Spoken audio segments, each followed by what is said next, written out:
Hey, I'm Dylan at Western Bike Works, and this is WTFWBW Episode 12, Rear Derailleurs.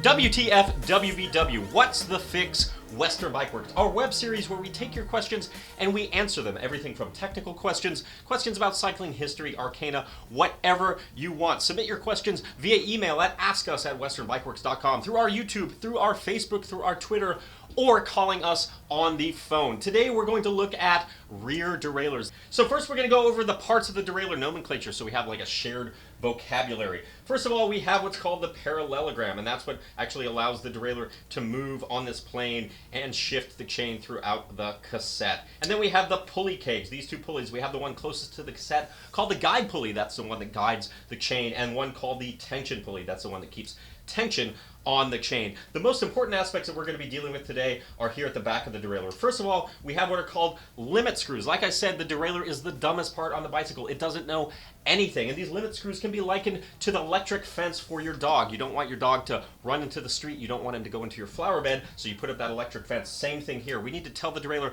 how far it's allowed to move inboard towards that largest cog and how far it's allowed to move outboard towards the smallest cog. You'll see that we have one labeled L and one labeled H. L is the low limit screw. This tells the derailleur how far it's allowed to move towards the spokes. If that's out of adjustment, two things can happen. One, you won't be able to get into your large cog, or two, it can go into the spokes, neither of which is ideal. And then we have one that's labeled H, and that is for high gear. That's the small cog. This tells the derailleur how far it's allowed to move towards the outside of the bike, outboard of the bike. If that's out of adjustment, one thing, you might get sluggish shifting going into the small cog, or it'll drop between the small cog and the frame.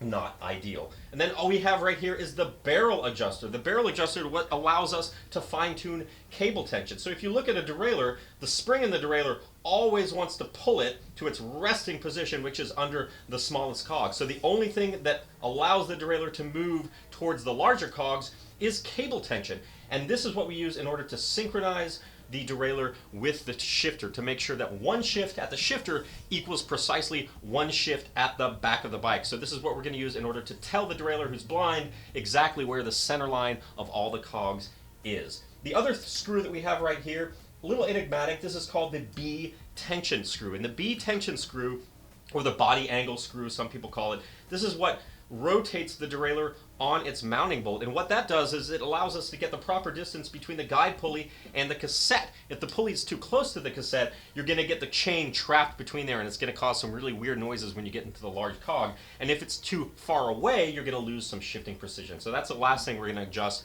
once we finish doing everything else. Now let's get to the bike. All right, let's talk about the tools we're going to need for this procedure. First of all, depending upon the make or model, you're going to either need a 4mm or a 5mm hex, and we're also going to need a Phillips screwdriver. Now, even though the limit screws are small, the slots in them are large, so don't use the small Phillips. You want a large Phillips or a small flat-bladed screwdriver. The other thing we're going to need is a torque wrench. I'm not going to demonstrate that, but you want to make sure that you torque the cable anchor bolt to the manufacturer's recommended torque spec. So first of all, what we're going to do is we're assuming that you've already installed the derailleur and the chain. We're just checking to make sure that the limit screws are set correctly, and then we're going to synchronize the derailleur to the shifter. Now, the limit screws typically don't move. They don't back out or anything like that. And invariably when someone who doesn't know how a derailleur works starts having shifting problems, the first thing they do is they reach for the screwdriver. You don't want to do that. That's like setting up the electric fence again when your dog won't fetch. Doesn't really make a whole bunch of sense. So we're just going to verify that those are set correctly, and then we're going to synchronize. I like to release the cable from the cable anchor bolt first, and the reason I do this is because I don't want the cable tension to give me a false sense of where the derailleur's true stopping point is. So release that cable anchor bolt with either a 4 or a 5mm hex, and then I'm going to come behind the bike and I'm going to verify that the derailleur is set correctly for the high limit screw. And what I want is the center line of the pulley, this guide pulley here, I want it to be just aligned with the outside face of the small cog. SRAM says the center of the cog, but basically when I look from behind, I want to see the guide pulley here, the cog here, and that center line of the pulley is just the outside face of that small cog. Now if it's too far this way, too far towards the frame, is what I'm going to do is turn that limit screw clockwise or in, and that's hemming in the derailleur. It's limiting its movement. If that limit screw is set such that the cog or the pulley is too far towards the center line of the bike, I need to let the derailleur out to play. I need to let its range of motion be increased, so I want to turn that screw counterclockwise or out. So I'm just going to look here from the back of the bike, and it seems to me that I need it to come a little bit towards the outside of the bike. So I'm going to turn that screw out. So I make sure that I have the H1, that's the high limit screw. I'm going to turn that out or counterclockwise. And now I have the center line of that pulley directly aligned with the outside face of that small cog. Now I also like to just verify that it's set correctly by doing this. Pedaling the bike, pushing on the derailleur, and that spring tension is going to pull it to its resting position, and I want it to be a very crisp shift down to that small cog. If it seems like it's hesitating, you might have to back that limit screw out just a tiny bit. Now that we've set the high limit screw, we're going to deal with the low limit screw. And to do that, you have to pedal the bike and physically push on the parallelogram, you know, where the label of the derailleur is, where it says Shimano 105 on our bike, and you want to push it until it gets underneath the large cog, and then I'm going to let go, come behind the bike, and then I want to push on the derailleur again on that label, because I want to find where the true resting spot of the derailleur is. And now is what I want is that guide pulley should be directly in line with the center line of that large cog. If it seems like it's too far towards the spokes, I need to hem in the derailleur to kind of corral it in, so I'm going to turn that screw in or clockwise. If it seems like it's not going far enough, I need to let the derailleur out to play. I need to turn that screw out or counterclockwise.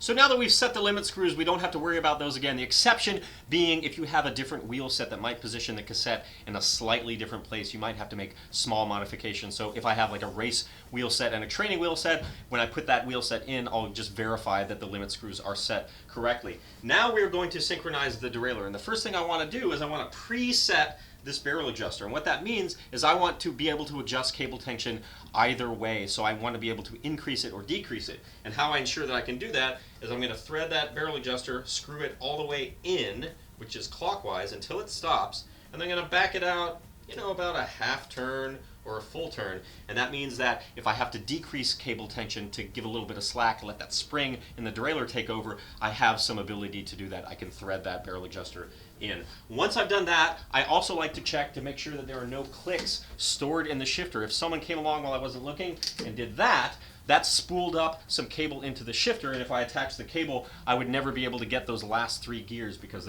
that cable's already spooled up in the shifter. So I like to make sure, hit the release lever as many times as you think necessary, make sure there's no clicks stored in there, and now we're going to attach the cable. Again, it's either a 4 or 5 millimeter depending upon the make and the model of your derailleur. I'm going to give a nice tug on the cable. You don't have to grab vice grips or pliers or anything.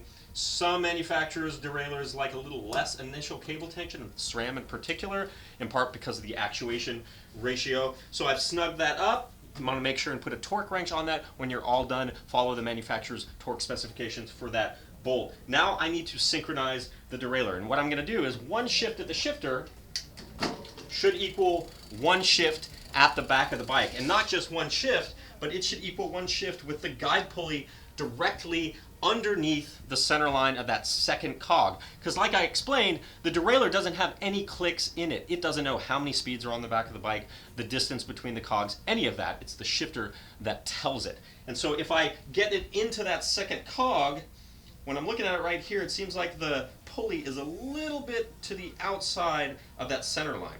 So if I want to move the derailleur that way, what moves the derailleur towards the center of the bike? Cable tension. What moves it towards the outside of the bike? Spring tension. So I need to increase cable tension to get it to move towards the center of the bike and align it with that cog. So I'm going to turn the barrel adjuster counterclockwise. So I'm going to thread that barrel adjuster out. The way I think about it is using 12 o'clock on the barrel adjuster as my reference point. If I want the derailleur to move to the left, turn the barrel adjuster to the left. If I want it to move to the right, turn the barrel adjuster to the right. Once I've told the derailleur where the center line of that second cog lives, all the cogs are the same space apart. So now that I've told it that, the shifter pulls the same amount of cable. Now the derailleur knows exactly where the center of every single cog is. It's that simple. And now we're going to check the B tension screw, make sure we have the correct gap between the pulley and the large cog. You need to be in a very particular gear, you need to be in the most inboard or easiest gear combination. So small chainring and large cog. I'm already in the small chainring. Shift into that large cog, and what I'm looking at is the gap right here between the pulley and the chain. We want a gap of 5 to 10 millimeters, and in order to increase and decrease the gap, we got that little B tension screw. Now if I need to increase the gap to rock the derailleur this way, is what I'm going to do is thread that in. And if I need to bring the pulley closer, I'm going to thread that thing out, and it'll allow it to close the gap. You'll know you're having an issue if it's too close. It'll kind of sound like this when you get into the large cog. And if the gap is too big, it'll look like this, and that will decrease shifting performance. Torque my cable anchor bolt, and we are ready to go. Thank you so much for watching WTFWBW episode 12. If you have a question you'd like answered, be sure to email us, ask us at westernbikeworks.com, our Facebook page, our Twitter, our YouTube, or give us a call. Thank you so much, and we'll see you next time.